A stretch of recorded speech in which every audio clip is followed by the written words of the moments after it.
시대 무너지지 아니하나니 이는 주추를 반석 위에 놓은 까닭이요 나의 이 말을 듣고 행하지 아니하는 자는 그 집을 모래 위에 지은 어리석은 사람 같으리니 비가 내리고 창수가 나고 바람이 불어 그 집에 부딪히매 무너져 그 무너짐이 심하니라.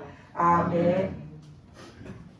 네, 이 말씀은 우리가 지난 금요 예배 때 그 아간의 범죄에 대해서 보면서 잠깐 이 말씀을 이렇게 드렸었는데 우리가 지난주에 봤던 그 아간의 범죄를 보면 하나님의 말씀을 지키지 않음으로 그 아간이 하나님 앞에 죽임을 당해서 그가 그 생명이 끊어짐으로 다시는 하나님이 다스리시는 그 다스리심 속에 자기가 진짜 돌아가기를 원한다 해도 다시는 돌아갈 수 없게 된 것을 우리가 지난주 말씀을 통해서 보았습니다. 그래서 지난주 말씀의 주제가 하나님의 말씀은 반드시 지켜야 하는 말씀이다 였죠. 그래서 아간 외에도 우리가 아담도 받고 사울 왕도 받고 솔로몬 왕도 봤죠. 그래서 이들이 다 하나님 앞에 처음에는 하나님이 그토록 기뻐했던 자들인데 아담도 하나님의 말씀에 불순종해서 하나님과 함께 거닐던 그 에덴 동산에서 쫓겨났고 사울 왕도 처음에는 하나님이 하나님의 사람으로 들어 쓰시려고 기름 부어 왕으로 세우시면서 성령을 부어주셔서 그가 변하여 새 사람이 되게 만들어 주셨던 사람인데 사울 왕도 하나님의 말씀을 듣지 않고 지키지 않으므로 그가 하나님 앞에 버림받고 하나님한테 아무리 이제는 기도해도 하나님의 음성이 들려지지 않는 버림받은 자가 된 것을 보았습니다. 그리고 솔로몬 왕도 하나님이 그렇게나 기뻐하고 예뻐했던 자였는데 그가 하나님의 말씀을 지키지 않으므로 하나님이 주셨던 그 모든 것을 잃어버렸죠. 그래서 우리가 지난주에는 하나님의 말씀을 듣지 않음으로 인해서 하나님 앞에 버림받은 자들을 보면서 우리가 하나님의 말씀은 반드시 지켜야 한다라는 것을 보았습니다. 그래서 그 사울 왕도 솔로몬도 아간도 아담도 그와 같은 자들은 다 우리가 오늘 본 본문 말씀에서 보면 모래 위에 집을 지은 자들인 거죠. 그래서 오늘은 우리가 이 마태복음 7장 24절에서 27절 말씀을 보면서 반석 위에 집을 지은 자는 어떤 자이고 그럼 반석 위에다가 내가 믿음의 집을 제대로 한번 잘 지으려면 어떻게 지어야 하나 우리가 오늘은 그거를 한번 보려고 합니다. 우리가 모래 위에다가 집을 지으면 절대로 안 되죠. 그러면 그게 언젠가는 반드시 무너져서 결국은 내가 믿음 없이 쌓아 올린 모든 것은 결국은 그게 다 무너지고 결국은 내가 천국에 들어갈 수 없게 된다라는 걸 말하는데 우리가 모래 위에다가 절대로 집을 지으면 안 되지만 또 우리는 반드시 지어야 하는 집이 있는데 바로 우리의 믿음의 집, 그 믿음의 집을 우리가 단단히 잘 지어야 하고 또 우리가 그거를 완성을 지어야지 우리는 그 천국에 들어갈 수가 있습니다. 이 땅에서 사는 동안에 우리가 하는 일이 우리 믿음의 집을 짓는 건데 내가 그거를 죽는 순간까지 완성을 짓지 못하면 아직도 내 믿음의 집이 내 믿음의 상태가 미완성으로 남아있으면 그때 내 숨이 끊어지면 우리는 그 천국에 들어갈 수가 없습니다. 그래서 오늘은 반석 위에 집을 지은 그 믿음의 사람들을 보면서 우리도 그렇게 믿음의 집을 잘 짓는 믿음이 되시기 바랍니다. 아멘. 그래서 성경에 보면 믿음으로 산 사람들이 참 많죠. 성경에 보면 벌받아 죽은 사람도 참 많지만 믿음으로 산 사람들도 참 많습니다. 근데 그 중에서 오늘은 노아를 한번 보려고 합니다. 노아는 하나님이 의인이라 칭해 주신 자였는데 그가 하는 행동 하나하나를 보면 정말 그런 말을 들어 마땅한 자입니다. 그래서 노아는 하나님이 주신 말씀대로 그 방주를 잘 지어서 하나님의 그 심판대에 홍수 심판대에 벌을 받지 않고 심판을 받지 않고 구원을 받은 사람입니다. 그 당시에 그 수많은 사람들이 살고 있었는데 모두가 하나님의 그 물의 심판 속에 떠내려가 죽는 와중에 이 노아는 하나님의 말씀대로 방주, 구원의 방주를 잘 지어서 구원을 받은 자입니다. 이 노아가 지은 그 방주가 곧 노아가 지은 믿음의 집과 똑같은 겁니다. 노아는 그 방주를 오직 믿음으로 하나님이 주신 말씀을 지켜서 오직 믿음으로 지었기 때문이죠. 노아가 그 방주를 잘 지을 수 있었던 거는 첫째는 하나님이 지을 수 있게 해주셨기 때문이고, 두 번째는 노아가 하나님의 말씀에 순종해서 그대로 따랐기 때문에 그 방주를 지을 수가 있었던 겁니다. 아멘. 노아는 원래 직업이 배 만드는 사람은 아닙니다. 그리고 노아가 살았던 시대에 배를 아주 잘 만드는 사람이 있었다 할지라도 그 사람이 하나님이 말씀하신 그 방주의 크기만 하나 그런 배를 만들어 본 사람은 그 지구상에 아무도 없었을 겁니다. 노아는 배를 만드는 사람도 아니고 하나님이 말씀하신 그 어마어마한 크기의 방주를 지어 본 적도, 그런 것을 실제로 본 적도 없었는데, 노아는 당연히 태어나서 처음 해보는 일인데도 하나님이 하라 하시니까 순종해서 했고, 하나님이 이거는 이렇게 하고 여기는 이렇게 하고 저기는 이런 식으로 해라 하신 말씀대로 한치도 하나도 어긋남이 없이 하나님이 주신 말씀에 100% 그대로 순종해서 그대로 따라서 했더니 하나님이 말씀하신 그 방주가 완성지어진 거죠. 그래서 창세기 6장에 보면 하나님이 노아에게 그 심판을 말씀하시면서 너는 이제부터 그 방주를 만들라라고 하시면서 방주의 규격이며 그 창문은 어디에다가 다는지, 어떤 나무를 쓰는지, 어떻게 만드는지 세세히 말씀해 주시죠. 그래서 재료는 고페르 나무를 가져다가 써라. 그리고 물이 새지 않게 모든 곳에 역청을 발라라. 그리고 하나님께서는 그 길이는 얼마가 돼야 되고 너비는 얼마가 돼야 되고 높이는 얼마가 돼야 된다라는 거, 그것도 말씀해 주시고, 문은 어느 방향으로 내야 되는지, 몇 개를 만들어야 하는지 하나님은 그런 것까지 다 말씀해 주셨는데, 노아는 그거를 자세히 깊이 듣고서는 하나님이 주신 말씀 그대로 그거를 다 지었습니다. 그래서 창세기 6장 22절에서 보면 뭐라고 나오냐면, 노아가 그와 같이 하여 하나님이 자기에게 명하신 대로 다 준행하였더라 라고 나옵니다. 이렇게 노아가 하나님이 말씀해 주신 대로 다 준행해서 방주를 완성 지으니까 그때부터 이제 어떤 일이 생겼냐 하면 40일 동안 끊임없이 하나님의 그 심판에 비가 내려서 땅에 살던 모든 생명체가 노아의 가족을 빼고는, 그 방주에 탄 동물, 짐승들을 빼고는 다 죽는 사건이 나타납니다. 그래서 이 노아가 그 믿음의 방주를 잘 지을 수 있었던 건 첫째는 순종함입니다. 하나님의 말씀에 한 번도 왜요라고 대묻지 않고 그럼 이렇게 하면 안 됩니까? 하고 내 생각으로 대묻지 않았습니다. 노아는 방주를 지어라 하니까 네 알겠습니다. 이렇게 지어라 하니까 네 알겠습니다. 하나님이 하시는 말씀에 네 알겠습니다 하고 순종했더니 노아는 그 믿음의 방주를 지을 수가 있었던 겁니다. 그리고 또 노아가 그 믿음의 방주를 잘 지을 수 있었던 이유는 성실함이 있었기 때문입니다.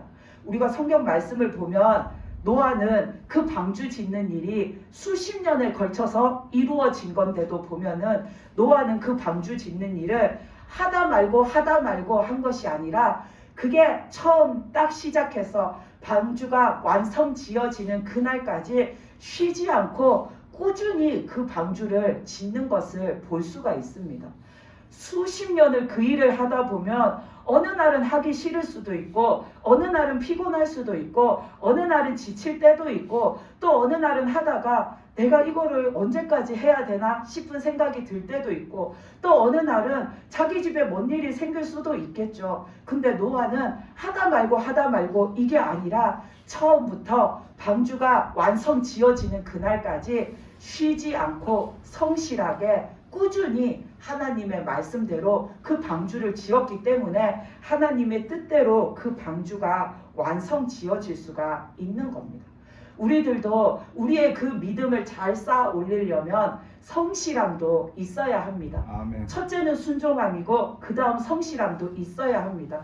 내가 성실하지 못하면 내 믿음의 집을 짓다가 내가 좀 쉬어보자 싶어서 쉬어버리게 되면 내가 열심히 쌓아 놓았던 게 내가 쉬는 그 기간 동안에 허물어질 수도 있는 거고 때가 탈 수도 있는 거고 거기에 뭔가 문제가 생길 수도 있는 겁니다. 근데 매일매일 내 믿음의 집을 관리하면서 이렇게 쳐다보고 저렇게 쳐다보고 이렇게 다듬고 저렇게 다듬으면서 매일매일 성실하게 내 믿음을 쌓아가는 사람은 그 믿음에 탈이 날 일이 없는 겁니다. 노아도 그 방주 짓는 것을 하나님의 뜻대로 잘 마칠 수 있었던 건 성실함이 있었기 때문입니다. 우리가 아이들이 방학 숙제를 하는 모습을 보면 약간 우리 믿음의 모습과 비슷한 게 있습니다. 제가 이 말씀을 이렇게 준비하다가 그냥 문득 든 생각인데 그 아이들 모습을 생각하다 보니까 우리 믿음의 모습도 이런 게 있구나라는 생각이 든 게 있었는데 뭐냐면 아이들이 방학 숙제를 하는 모습을 보면 한 3가지 유형의 아이들이 나타납니다. 첫째는 방학 시작하자마자 내가 어찌됐든 후딱 숙제를 싹 다 해놓고 나머지는 실컷 놀아야지 하는 그런 아이들이 있죠. 그래서 한 일주일, 방학 시작하고 일주일을 목표치로 잡고서는 내가 일주일 동안 숙제라는 숙제는 싹 다 해야지. 그 아이는 열과 성을 다해서 열심히 하는 게 아니라 빨리 후딱 끝내버리는 게 목적입니다. 그래서 일주일 안에 다 해놓고 이제 학교 가는 날까지 나머지는 그냥 펑펑 노는 아이가 있습니다. 그리고 2번째 유형은 매일매일 계획표대로 성실하게 그날 할 분량을 방학 끝나는 날까지 계획을 짜서 성실히 꾸준히 하는 아이가 있습니다. 그리고 3번째는 뭐냐면 방학이 시작하면 이제 방학이다 하고서는 첫날부터 놀기 시작해서 학교 가기 전날까지 노는 아이들이 있습니다. 실컷 놀다가 이제 내일 학교 간다 하니까 이제 그때서야 숙제가 뭐였더라, 선생님이 뭘 해가지고 오라고 하셨더라, 그때야 이제 방학 계획서를 꺼내서 그거를 보면서 하나하나 밤을 새가면서 그거를 하고 있는 아이들이 있죠. 근데 밤을 새서도 그거 다 못해서 결국은 아침에 다 못해서 학교 가는 아이들이 있습니다. 이 3가지 유형의 아이들을 보면은 우리의 믿음의 모습이 참 많이 이것과 비슷하다는 생각이 들었습니다. 매일매일의 내 믿음의 생활을 성실하게 꾸준하게 이 노아처럼 성실함을 다해서 임하는 사람이 있는가 하면 아까 첫 번째 말한 아이처럼 어찌 됐든지 간에 빨리 숙제 끝내놓고 나머지는 쭉 다 내가 놀아야지 하는 것처럼 우리가 처음에는 내가 빨리 믿음에 불을 붙여서 내 믿음 생활을 확 올려놓고 내가 그 다음에는 편안하게 믿음 생활 해야지 하고서는 처음에는 막 열의를 다해서 내 믿음을 끌어올리려고 열심을 다하는 사람들이 있습니다. 그러다가 어느 정도 내 믿음이 좀 올라간다 싶으면은 그 이후부터는 이제 나 그냥 좀 편안하게 믿음 생활 해야지. 그래도 내가 앞에 한 게 있으니까 나는 그래도 믿음 있으니까 괜찮아. 나는 그래도 믿음으로 사니까 괜찮아 하고서는 그 다음부터는 유유자적 좀 내 몸도 편하고 내 마음도 편안하게 그렇게 믿음 생활을 해나가는 사람들이 있습니다. 근데 처음에 내 믿음을 바짝 세워놓고 그 다음부터는 내가 편하게 믿음 생활 해야지 하면은 그 다음에 이어지는 그 편한 믿음 생활이 하나님 앞에 올바르게 이어지는가 하면 그렇지 못하다라는 게 문제인 겁니다. 아까 방학 숙제를 한 번에 몰아서 다 끝내놓고 논 그 아이가 나중에 학교 갈 때 내가 해놓은 방학 숙제 가져가려고 꺼내나 보면은 너무 빨리 해놔 가지고 그게 망가진 것도 있고 어디는 부러진 것도 있고 그 형체가 내가 처음에 했던 그대로 있지 않고 그게 망가뜨려진 게 있어서 다시 수정해야 된다든지 아니면 아예 처음부터 다시 해야 되는 그런 것들이 생겨나죠. 그럼 그 아이는 결국 두 번 일을 하게 되는 겁니다. 왕창 한꺼번에 해놓고 편히 쉬려다가 나중에 학교 가기 전에 또다시 그 숙제를 점검해야 되는 두 번 일을 하는 것처럼 우리도 믿음을 처음에 몰아서 내가 해놓고 그 다음에 편하게 믿음 생활하려고 하면 결국 나중에 내가 다급해질 때가 옵니다. 왜냐하면 아무리 내가 편하게 믿음 생활해도 나는 내 믿음 잘 지킬 수 있어 라고 생각할지라도 우리가 그렇지 못하기 때문입니다. 편하게 믿음 생활을 하는 동안에 내가 나태하게 사는 동안에 어느 순간 앞에 내가 바짝 끌어올려 놓았던 내 믿음의 열의가 어느 순간에 사그라지고 있고 내가 막 불 붙여 놓았던 내 믿음의 불이 내가 편하게 지내는 동안에 어느 순간 그 불이 점점 사그라져 가고 있기 때문에 결국에는 그게 나에게는 마이너스인 겁니다. 그렇게 믿음 생활하는 사람이 그 마태복음 25장에 나오는 미련한 5 처녀와 같은 겁니다. 그 미련한 5 처녀도 예수님 그 신랑을 맞이하러 나아갈 때에 자기 등에 보니까 불이 환하게 잘 붙어 있으니까 지금 불 붙어 있는 것만 보고 그냥 그 등만 덜렁덜렁 들고 나갔죠. 근데 시간이 지나니까 그 등불에 있던 기름이 점점점 다 타니까 이제 불이 점점점 꺼지려고 힘이 없는 겁니다. 그럼 다시 불을 키우려면 기름을 보충해 줘야 되는데 이 미련한 5 처녀들은 처음에 불이 잘 붙어 있는 것, 내가 처음에 불 붙이니까 불이 환하게 밝게 잘 붙어 있으니까 아무 생각 없이 불 붙은 이 등이 있으니까 됐지 하고 그것만 달랑 들고 갔지 기름을 들고 가지 않은 것과 똑같은 겁니다. 우리가 처음에 내 믿음을 바짝 세워 놓는다고 했을 때 그때는 당연히 믿음이 좋죠. 근데 그 믿음을 내가 계속해서 하나님 앞에 꾸준히 믿음 생활하면서 내 영적인 것이 떨어지지 않게, 말씀이 떨어지지 않게, 영적인 체력이 떨어지지 않게, 내 기도 생활이 떨어지지 않게 꾸준히 내가 그날 해야 할 내 믿음 생활들을 해나가야 내가 처음에 불 붙여 놓았던 내 믿음의 불이 끝까지 꾸준하게 그 속도로, 그 크기로, 그 화력으로, 그 힘으로 타서 나아갈 텐데 내가 처음에 이만큼 불 붙였으니까 나는 불 붙였으니까 됐어 하고 그때부터 내가 편하게 믿음 생활하면서 점점점 내 믿음 생활이 나태해져 가면 처음 붙였던 불이 시간이 가면 갈수록 스물스물 꺼져가게 되는 겁니다. 그래서 우리는 내 믿음 생활을 잘 하는 것, 내 믿음의 집을 잘 짓기 위해서는 우리가 성실함이 필요합니다. 아멘. 성실함이 없으면은 내 그 믿음의 불이 끝까지 잘 유지되지 못합니다. 우리는 그거를 주의해야 합니다. 내가 지금 믿음의 불이 확 올랐다고 해서 그걸로 우리는 자만하거나 마음을 편안히 먹으면은 안 됩니다. 그러면 언젠가는 그 미련한 5 처녀처럼 내 믿음의 등불이 꺼져갈 위태로운 순간, 다급한 순간이 올 수도 있습니다. 그리고 아까 말한 그 3번의 유형과 같은 아이, 방학 내내 놀다가 이제 학교 갈 때가 다 되니까 그때부터 숙제 걱정하면서 과제물이 뭔가 챙겨보는 그 아이처럼 우리들도 믿음 생활을 할 때에 오늘 해야 될 그 일들 하기 싫어서 자꾸 내일로 미루는 그런 모습들이 참 많이 있습니다. 내가 오늘 하나님 앞에 해야 하는 믿음 생활인데 이거 내일 하지. 오늘은 내가 다른 일이 있고 오늘은 내가 이것 때문에 시간이 없고 오늘은 내가 좀 피곤하고 힘드니까 이거 내일 하지 하고 내일로 미룹니다. 그럼 내일 되면은 또 그 다음 날로 미룰 일이 생기고 또 그 다음 날로 미루고 싶은 내 심적인 상태가 일어나게 됩니다.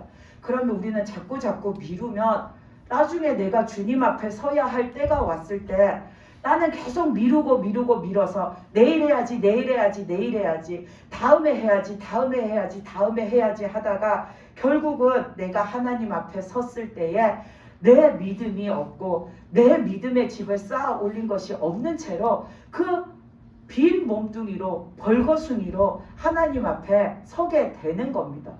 우리가 하나님 앞에 나중에 하면 되지, 나중에 할 거야, 다음에 하면 되지 하고서 자꾸 미루고 미루다 보면 내 믿음을 제대로 쌓을 수가 없는 겁니다. 또 믿음 쌓는 것뿐만 아니라 우리는 회개하는 것도 다 때가 있는데 내일 해야지, 다음에 해야지, 나중에 해야지 하다가 회개의 때를 놓쳐버리고 살고, 믿음 생활을 해서 믿음을 쌓아가야 하는데 다음에 해야지, 다음에 해야지 하다가 내 믿음 생활을 해야 할 때를 놓쳐버리고 살면 우리가 주님 앞에 서게 됐을 때에는 더 이상 다음이 없는 겁니다. 더 이상 기회가 없고 더 이상 나에게는 주어진 시간이 없게 되는 겁니다. 그러면은 나는 주님 앞에서 구원받을 수가 없게 되는 겁니다. 그래서 우리는 주님 앞에서 우리의 믿음의 집을 잘 짓는 방법은 노아처럼 순종함과 성실함으로 지어 나가는 겁니다. 그래서 내 믿음 생활 하는 거 하다 말고 자꾸 그렇게 하다가 없고 그렇게 하지 말고 매일매일 꾸준히 조금씩 성실히 내 믿음을 채워 나가시기 바랍니다. 아멘. 그리고 또 두 번째로 믿음의 집을 잘 지은 사람으로 바울을 보려고 합니다. 바울은 정말로 너무나도 완벽해서 바울도 그랬죠. 자신을 본받으라고. 정말 다른 사람이 그런 말을 하면 아무리 성경에 나온 사람일지라도 어떻게 이렇게 하나님 앞에서 겁없이 나를 본받으라는 말을 하지 싶을 텐데 바울은 정말 그런 말을 할 자격이 충분한 사람이라는 생각이 듭니다. 바울은 예수님을 만난 이후부터 그가 순교하기까지 사는 그 삶을 보면은 바울은 오직 예수님 밖에 없는 사람입니다. 바울은 늘 예수님 뜻대로만 살고, 바울은 늘 예수님만 전하면서 살고, 바울은 늘 예수님만 자랑하면서 살고, 바울은 늘 자기가 아니라 주님으로 사는 그런 사람입니다. 그래서 우리가 우리의 그 믿음의 집을 잘 지으려면 바울의 이런 믿음의 모습을 우리가 본받아서 살아야 합니다. 바울은 예수님을 전하고 예수님 뜻대로 살고 주님으로 살면서 또 바울이 늘 그 예수님을 자랑하면서 산 사람입니다. 특히 바울은 자기가 예수님을 만나기 전에는 바리새인이었고 그 그리스도인들을 핍박하는, 그들을 잡아다 가두는 그런 사람이었는데 내가 예수님을 만나고 예수님이 나를 변화시켜 주셔서 새 사람으로 만들어 주셔서 지금의 내가 되었다라는 거를 바울은 정말 떳떳하게 자랑스럽게 자기가 가는 곳에서마다, 자기가 서서 연설하는 곳에서마다 그 예수님의 능력과 그 예수님의 은혜를 자랑한 사람입니다. 우리는 이런 것을 본받아서 살아야 합니다. 아멘. 우리는 예수님을 전해야 하고 예수님을 증거하고 살아야 한다는 거 아는데 매일매일의 내 삶에서 예수님 자랑하는 거를 잘 많이 하지 못하고 사는 것 같습니다. 근데 우리는 바울처럼 이렇게 나를 변화시켜 주신 예수님의 능력, 예수님의 은혜를 자랑하면서 사는 자가 되어야 합니다. 예전에 내 모습은 이랬는데 내가 예수님을 만나고 나서 주님이 나를 만지시고 주님이 나를 이끄시고 주님이 나를 이렇게 변화시켜 주셔서 지금의 이런 내 모습으로 내가 변화되었다. 이게 다 예수님이 하신 일이고 이게 다 예수님의 은혜이고 이게 다 예수님이 나를 사랑하시고 우리를 사랑하시기 때문이다라는 거를 우리는 사람들에게 예수님을 자랑하는 말로 그들에게 전해야 되는 겁니다. 아멘. 그게 우리가 예수님께 하나님께 영광 돌려 드리는 삶입니다. 아멘. 내가 어떻게 변화되었는가를 통하여서 예수님의 능력이 이런 것이다. 예수님의 사랑이 이런 것이다. 예수님의 은혜가 이런 것이다. 주님은 이런 분이시다라는 거를 우리가 사람들에게 많이 말하면 말할수록 주님이 영광 받으시는 일이 되는 겁니다. 성경을 읽어보면 바울은 그거를 참 잘한 사람인 것 같습니다. 어떤 사람들은 내가 지금 예수님을 잘 믿는 내 믿음 생활에 대해서는 열심히 말하는데 예전에 자기가 어떤 사람이었는지에 대해서는 절대로 말하지 않는 사람도 있습니다. 아마 무언가 나타내기 부끄러운 일이거나 남에게 말하고 싶지 않은 일일 수도 있겠죠. 근데 우리가 그 부끄러움이 예전의 것이지 지금 내가 아닙니다. 지금의 그 사람은 주님이 완전히 새 사람으로 바꾸어 주셔서 부끄러운 사람이 아니라 주님이 기뻐하시는 주님의 자랑이 되는 사람으로, 믿음의 사람으로 바뀌었기 때문에 내가 예전에 이랬는데 내가 지금은 이래요 라고 말하는 거, 그게 오히려 주님을 나타내는 일이 되는 건데도 자신의 예전의 삶에 대해서 남이 알기를 원치 않아서 그런 것들을 입국 다물고 증거하지 않는 사람들도 있습니다.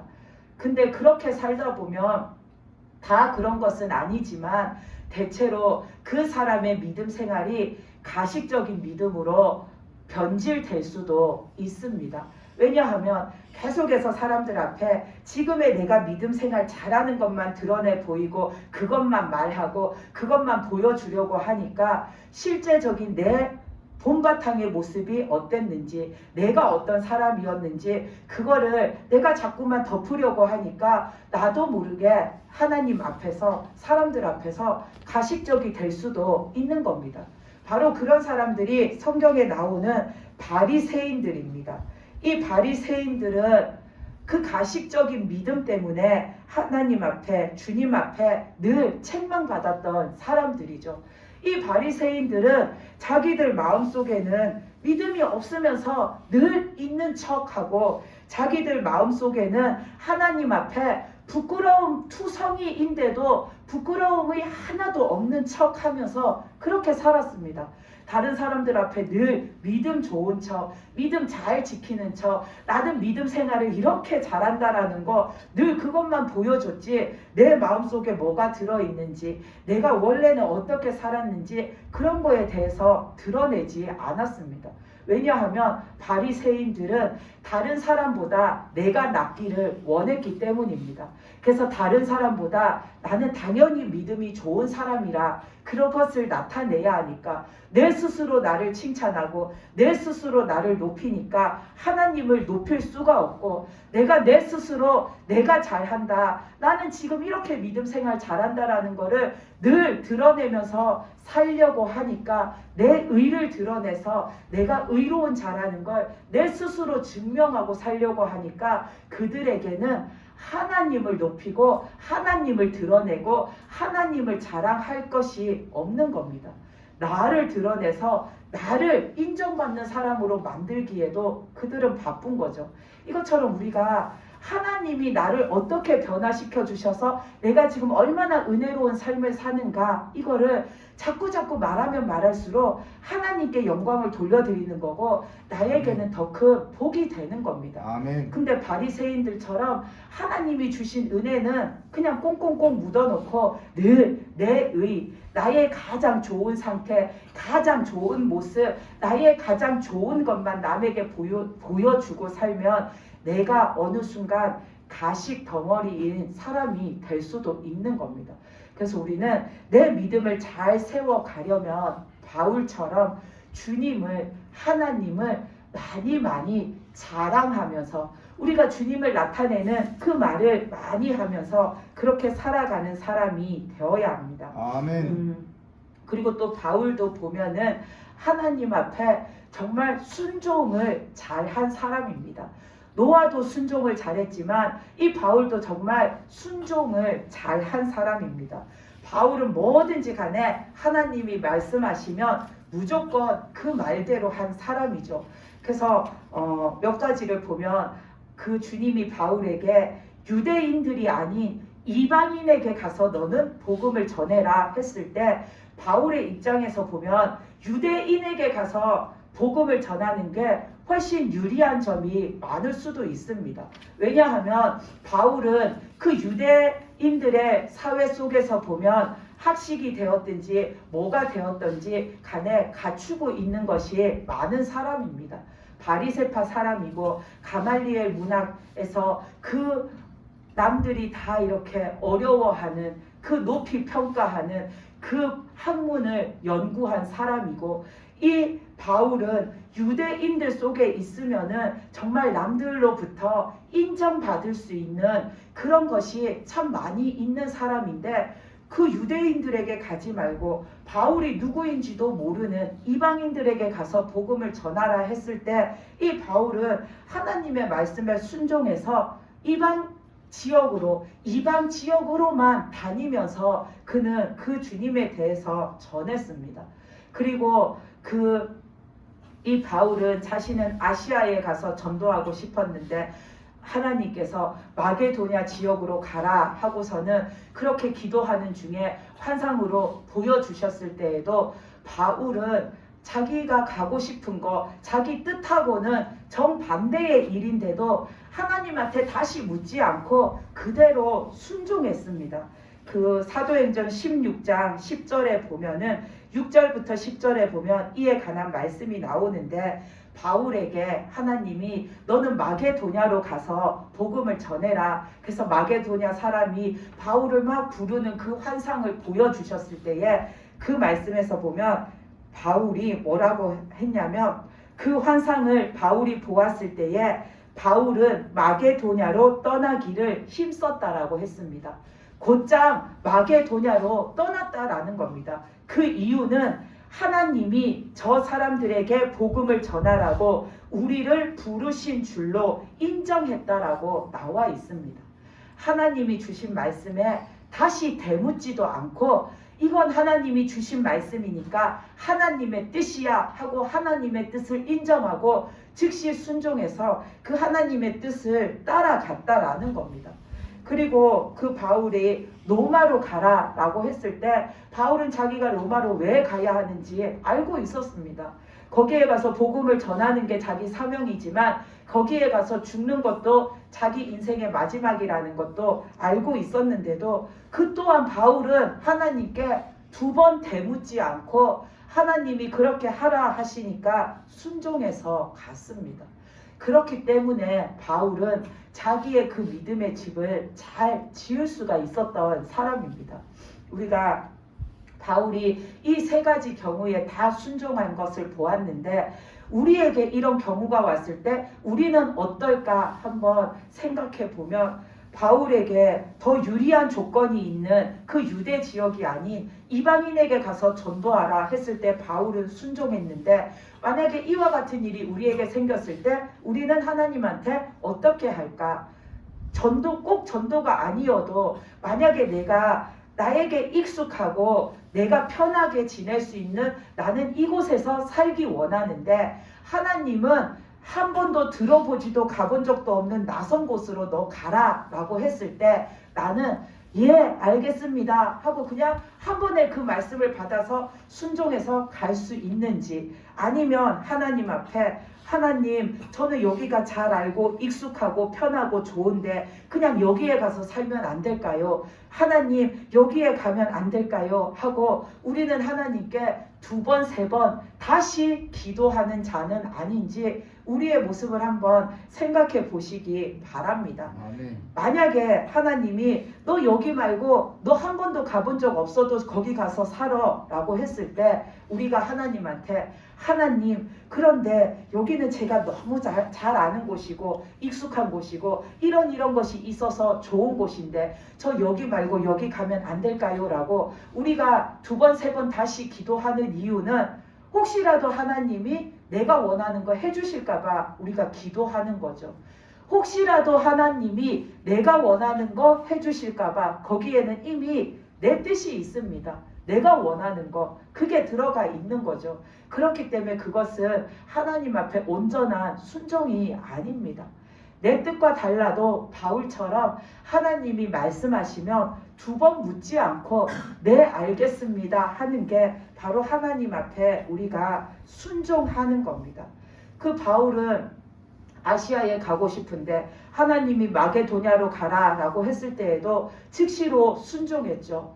우리들은 하나님께서 만약에 너 여기로 가라라고 했을 때 나는 거기 말고 저기 가서 일하고 싶은데 하나님 저쪽으로 가면 안 될까요? 하나님 저기로 가면은 안 될까요? 하나님 진짜 이쪽으로 가는 게 하나님 뜻이 맞습니까? 라고 계속해서 기도합니다. 한번 기도해서 잘 모르겠으면 하나님 여기 말고 이쪽으로 가면 안 될까요? 또 기도해 봅니다. 근데도 하나님의 응답이 안 오는 것 같으면 또 세 번째 기도합니다. 그때는 세 번 기도했으니까 살짝 무섭죠. 하나님 앞에. 하나님이 이미 말씀을 주셨는데 내가 세 번이나 다시 기도하며 혹시 하나님한테 혼나지 않을까? 그러니까 그때는 여기 가면 안 될까요? 이렇게 묻는 게 아니라 하나님이 첫 번째에 말씀해 주셨던 저기에 가서 일하라 하신 그게 하나님의 뜻이 정말로 맞습니까? 정말 맞습니까? 하고 우리는 확인하는 되묻는 기도를 끝까지 하나님 앞에 합니다. 왜냐하면 나 여기 정말 가기 싫어서 어떻게든 하나님이 나 여기 보내주셨으면 좋겠기에 혹시라도 하나님이 그럼 네 가고 싶은 대로 가라 하시지 않을까봐 우리는 자꾸 기도합니다. 근데 우리가 자꾸 기도한다고 하나님의 뜻이 아닌 것이 되지 않습니다. 바울처럼 두 번 묻지 않고 순종하면 오히려 그게 우리의 믿음의 집을 짓는 아주 훌륭한 방법이 되는 겁니다. 그리고 또 바울은 그 로마에 가라라는 말씀에도 그대로 순종했죠. 그 로마로 가라라고 했을 때 그 바울 주변에 있는 모든 사람들이 바울에게 가지 말라라고 했습니다. 바울은 로마로 가기 위해서 예루살렘 성전에 갔다가 붙잡혀서 로마의 법정까지 가게 되었죠. 그래서 그때에 바울 주변에 있던 사람들 중에 기도하면 하나님의 응답을 듣던 그런 사람들이 기도하니까 바울이 예루살렘에 가면 붙잡혀 가지고 그 로마인들에게 넘겨질 거라는 거, 그것을 하나님으로부터 응답받은 사람들이 다 바울한테 당신 예루살렘으로 가지 마라. 거기 가면 당신 붙잡혀서 당신이 로마인들한테 넘겨줌을 당한다. 당신이 위험해진다. 당신 목숨이 위험해진다. 그러니까 가지 마라 라고 했는데 바울은 그때에도 하나님의 뜻이 먼저였습니다. 그 사람들이 옆에서 뭐라 하건 간에 하나님의 뜻이 이거있기 때문에 나는 가야 된다. 그리고 니들이 말하지 않아도 나는 이미 하나님의 뜻을 알고 있다. 그래서 하나님의 뜻대로 순종해서 바울은 예루살렘에 갔고 거기서 붙잡혀서 로마에까지 끌려가게 되었죠. 우리에게도 만약에 이런 일이 생기면 우리는 바울처럼 두 번 묻지 않고 그 또한 하나님의 뜻이니까 순종할 수 있을까 한번 이렇게 생각해 보시기 바랍니다. 아멘. 바울처럼 꼭 순교하는 일이 아닐지라도 뭐가 됐든지 간에 만약에 순교하는 게 참 어려운 거죠. 그러니까 순교는 아니더라도 뭔가 내가 감당하기에는 좀 자신 없는 그런 일을 만약에 하나님이 하라라고 명하셨을 때에 나는 하나님 앞에 즉시로 순종하는 사람인가 아니면 다시 되묻는 사람인가 나 자신을 한번 들여다보시기 바랍니다. 아멘. 대부분의 사람들은 아마 다시 기도할 겁니다. 내가 그걸 감당하기에 자신이 없으면 하나님한테 하나님 저는 아직 그 일을 감당할 자신이 없는데 다음에 주시면 안 될까요? 하나님 아직은 제가 준비가 안 되었는데 제가 준비가 되면 그때 하면 안 될까요? 하고서는 우리는 내가 자신 없는 일이면은 하나님의 뜻을 내가 돌이키려고 또 기도하고 또 묻고 또 기도하기를 계속해서 합니다. 그러면 내가 다시 기도한다고 해서 하나님께서 야 네가 그렇게 자신 없어 하는지 내가 몰랐다 미안하다 그러실까요?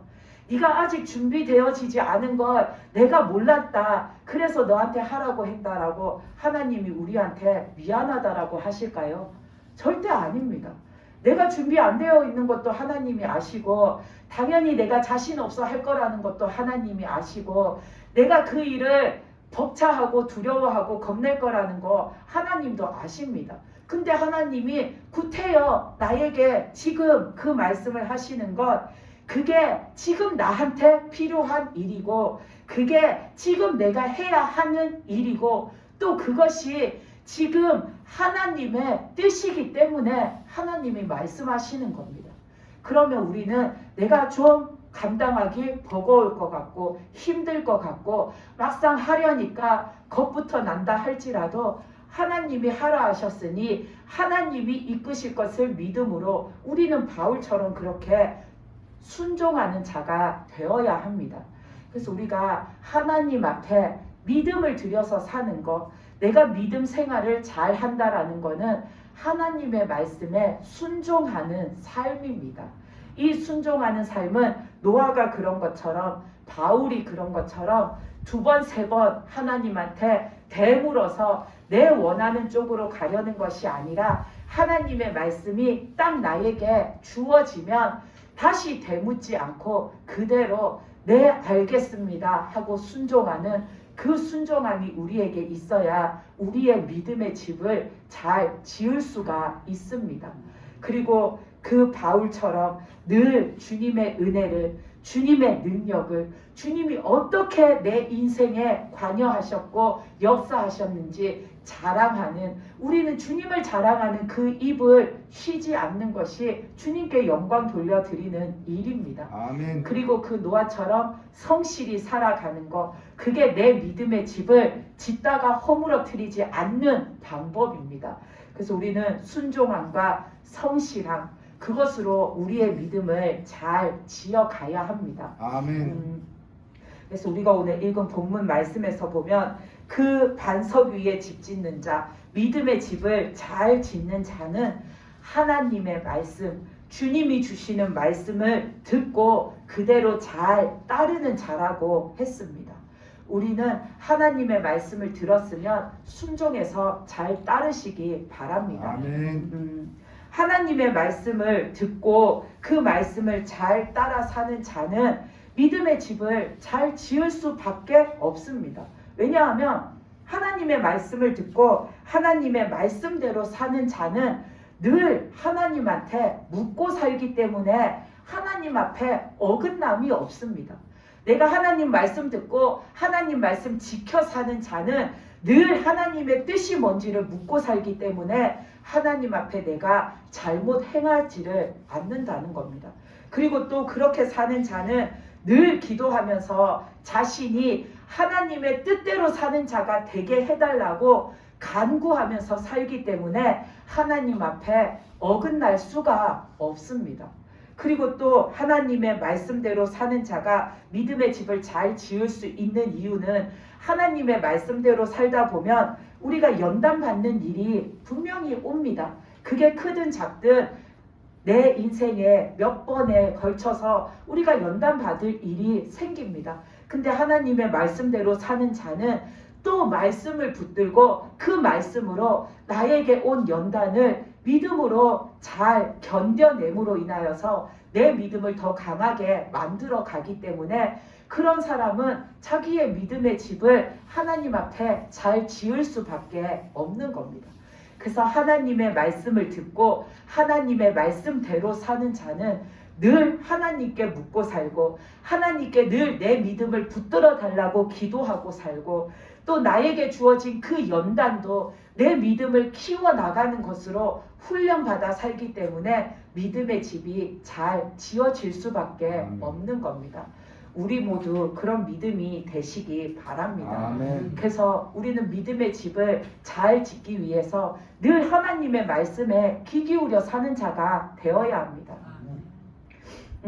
우리가 집을 지을 때에 재료가 필요한데 우리의 믿음의 집을 짓는 데 있어서 재료는 오직 하나님 말씀입니다.